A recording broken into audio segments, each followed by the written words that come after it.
Chair now recognizes Ranking Member Meeks for 5 minutes. Thank you, Mr. Chairman. And I want to start out by recognizing Ambassador Abercrombie-Winstanley's service to our great country. I understand that after more than 30 years of working on behalf of the American people, you are retiring. And I also want to thank you for your coming back to serve the country as the State Department's first ever Chief Diversity and Inclusion Officer. So thank you for the work of the Chief Diversity and Inclusion Office, and the department has made significant progress in advancing a more inclusive workplace. We thank you for that.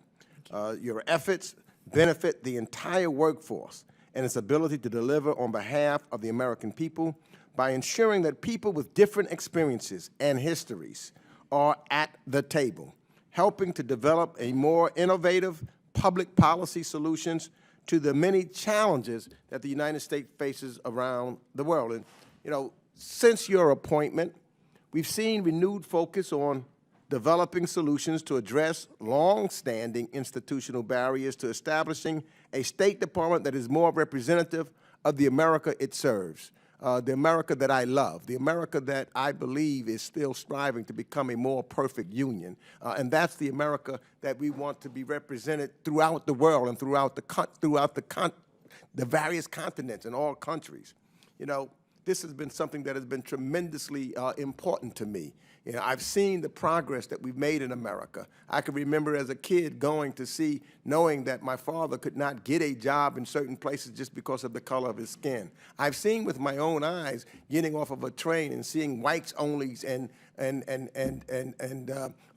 Negroes only, when colored only is what they said, when I would travel south. So there's been improvement, but there's a lot of work to do. The challenges that's faced by our foreign affairs and national security agencies in creating a more diverse workforce, they're not new. They're not new. They're persistent for decades, and progress has happened, but it's slow. It's slow. And as you know, one of my key priorities has been to address recruitment challenges, but also the barriers to promotion to the mid and senior levels. These barriers have created challenges to retention of a diverse workforce and limited the department from fully leveraging their contributions over time. And guess what? In my years in Congress, I've worked with many administrations and many secretaries of states.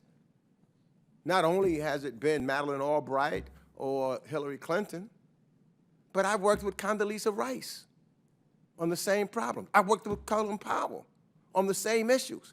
Democratic administrations, I worked with the Trump administration. They acknowledged it. Yeah. Congress has played an important role in collaborating with the Department of State in advancing diversity and equity and inclusion and accessibility in various Democratic and Republican administrations. So the partnership has yielded real results. State now offers, as you've indicated, paid internships. It has expanded on how and where it offers the Foreign Service exam, accessibility. State has begun conducting exit interviews to understand why employees are leaving, and has stood up a retention unit so that it is able to retain the talent it has spent so much time and money to cultivate. Underpinning these changes is the use of comprehensive data. And while I am pleased by the progress that has been made, we know, you know, the work is not finished. Data continues to show that African Americans and Americans of Hispanic origin continue to be severely underrepresented at the senior levels of the Foreign Service. And I'm eager to hear more, Ambassador, on how the efforts of the CDIO efforts are advancing equity and inclusion at State and how we can address that in Congress. But I'm running out of time. And what I am concerned of is what's happening throughout the country and happening even at this committee's oversight, diversity, equity, inclusion work. What's happening is it's becoming wrongfully politicized and increasingly mischaracterized as progressive ideology or a contest between supposedly woke and anti-woke forces. Successive administrations have recognized the importance of increasing diversity as well as fostering a culture of equity and inclusion to better enable the State Department to deliver on its national security mission. That's what this is about. That's is making America better, moving better, showing the world the example of the United States of America and its inclusion and diversity. And I thank you, and I yield back.